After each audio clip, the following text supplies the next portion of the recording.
Vladimir Putin has lost another battle to lift sanctions imposed by the Donald Trump administration. The plans announced by Donald Trump for the US to possibly ease sanctions against Russia in order to mitigate the energy crisis caused by the war in the Middle East have been completely scrapped.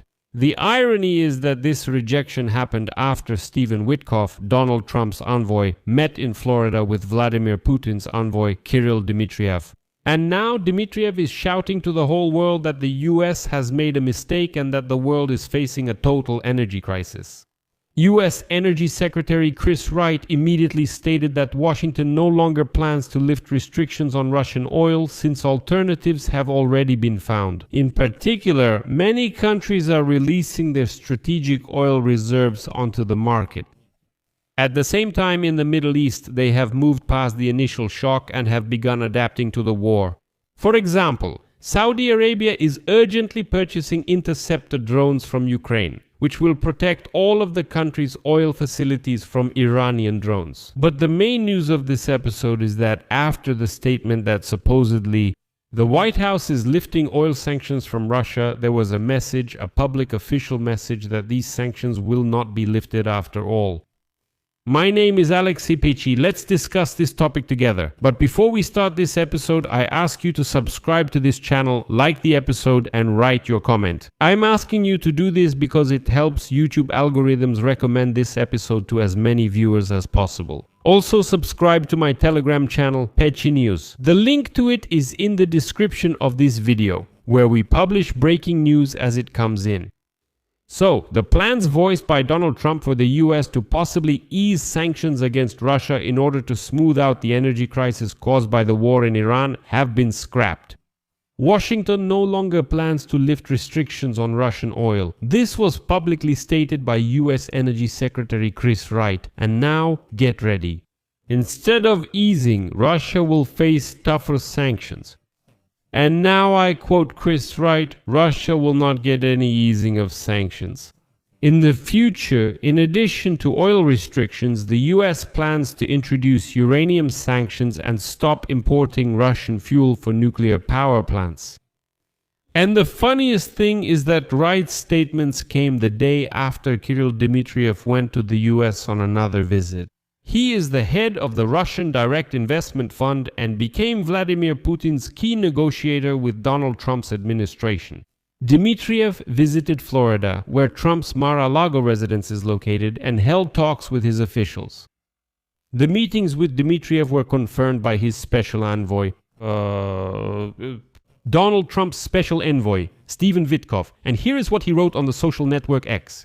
Today in Florida, a Russian delegation led by Special Envoy Kirill Dmitriev met with a U.S. delegation that included Special Envoy Stephen Witkoff, Jared Kushner, and White House Senior Advisor Josh Greenbaum. The teams discussed a variety of topics and agreed to stay in touch going forward.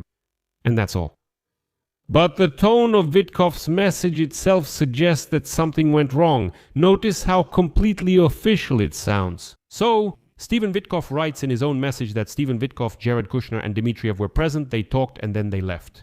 The Kremlin spokesperson was quick to state that, among other things, cooperation in energy markets was discussed. He did mention, however, that it's still too early to talk about any effective cooperation, and then it just turns into a joke. Kirill Dmitriev himself, who, by the way, is married to a close friend of Vladimir Putin's younger daughter, Yekaterina Tikhonova, stated before the negotiations in Florida that the US is starting, quote, to understand the systemic role of Russian oil and gas in ensuring the stability of the global economy, as well as the inefficiency and destructive nature of sanctions. And so, heading to Florida, Dmitriev predicted that after the oil market crisis caused by the war in Iran, there could also be a crisis in fertilizer supplies, which are also transported through the Hormuz Strait. And after the negotiations, a dissatisfied Kirill Dmitriev stated that we are all on the verge of the largest energy crisis in history. He said that this would be connected to the rise in oil prices. That's how he commented on the Financial Times article, which says that Russia is receiving $150 million a day in additional income thanks to the sharp rise in oil prices. But Dmitriev also hinted that without Russian oil, the market would be worse off. You can sense it again. Before negotiations, he says, the Americans finally see they need Russian oil. But when they reject him, he just says, that's it. After that, the whole world is in ruins.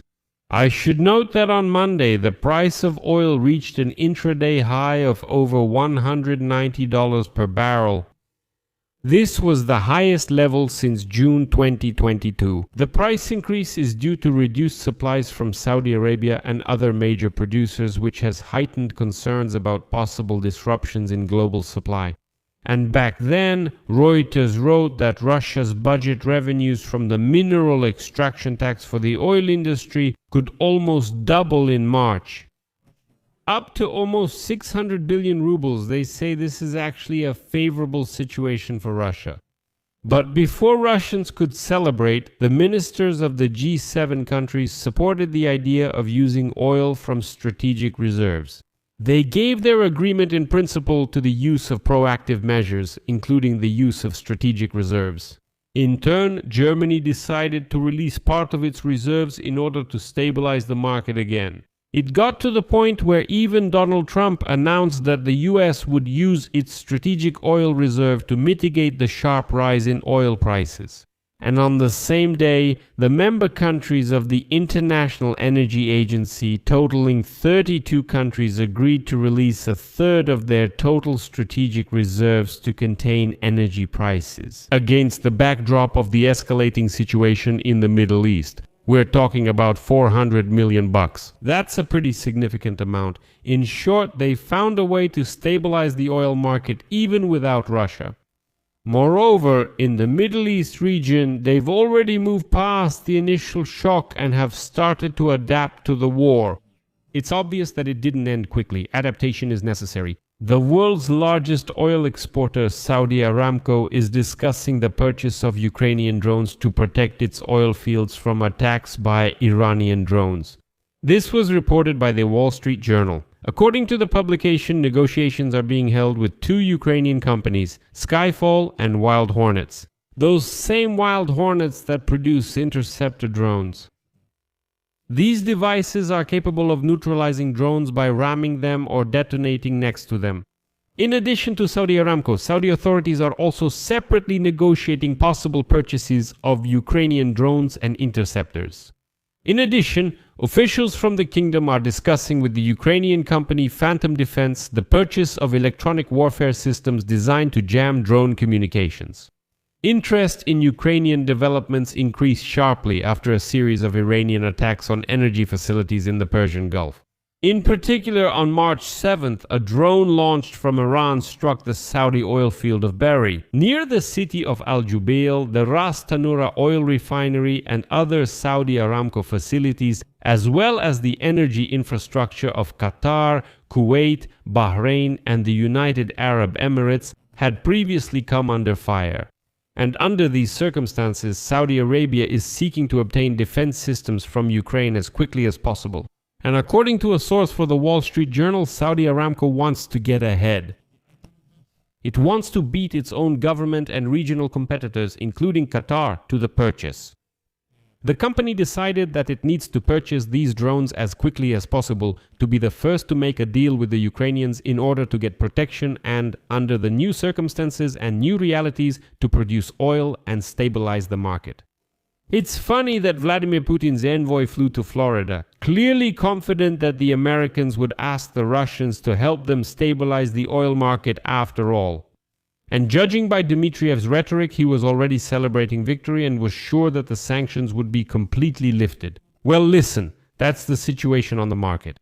But it turned out that wasn't the case. The Russians were only allowed to sell the part of the oil that was already at sea.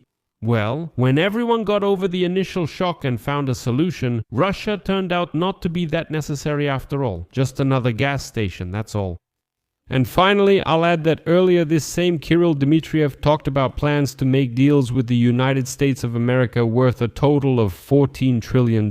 This amount is almost 7 times greater than Russia's GDP. However, the negotiations on Ukraine, which Trump linked to the restoration of relations with the Russians, have reached a deadlock. And Kirill Dmitriev keeps running around praising his supposedly super profitable initiatives. I'll leave it at that. Your opinions and conclusions are welcome. Write in the comments under this episode, subscribe to the channel, hit the bell, and don't forget to like.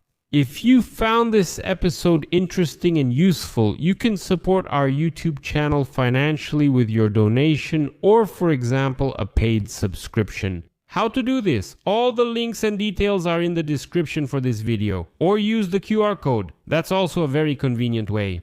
To support our channel, I will be grateful for any support you can give. That's all for now. Take care. Goodbye, everyone.